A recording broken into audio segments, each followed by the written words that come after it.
There is a time for everything, and a season for every activity under the heavens, a time to weep and a time to laugh, a time to mourn and a time to dance. Ecclesiastes 3:1-4. Life is tough. Would you agree with that? Since Adam's sin, the world was broken, and nothing works perfectly. Your body doesn't work perfectly. The weather doesn't work perfectly. The economy doesn't work perfectly. No relationship works perfectly.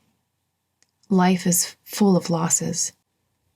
You need to understand a couple of truths that will give you a better perspective as you face the inevitable losses in your life and rise above them. First, God doesn't expect you to be happy all the time. There is this myth that Christians should always be smiling, always happy, always cheerful, like Pollyanna or little orphan Annie.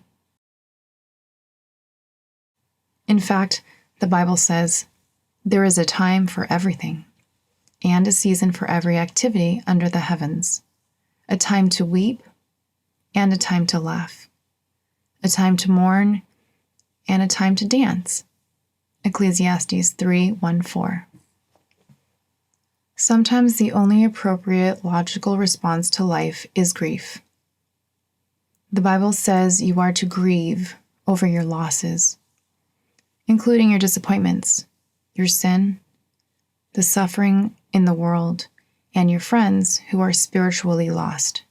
God doesn't expect you to be happy all the time. In fact, He wants you to be intentional in your grief. Second, grief is essential to your health. If you never grieve over anything, it means one of three things. You're out of touch with reality, you're out of touch with your own emotions, or you don't love. Because when you love and you see sad things, then that makes you grieve. Grief is a powerful emotion, but it is a healthy and helpful emotion. And it's God's gift. It's the tool that God gives us to get through the transitions of life.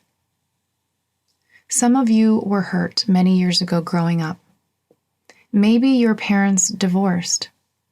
Maybe you were abused. Maybe you were hurt by something somebody said about you.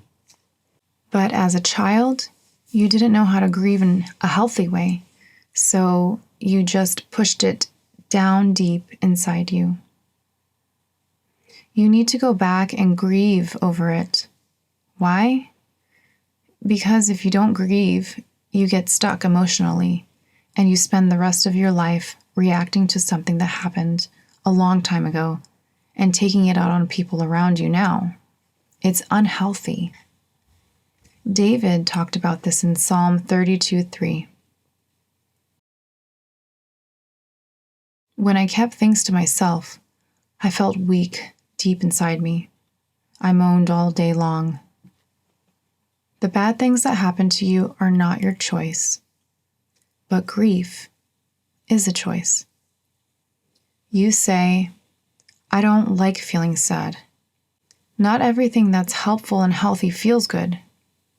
You've got to let yourself mourn the losses of life so that you can move on with your life and receive God's blessing.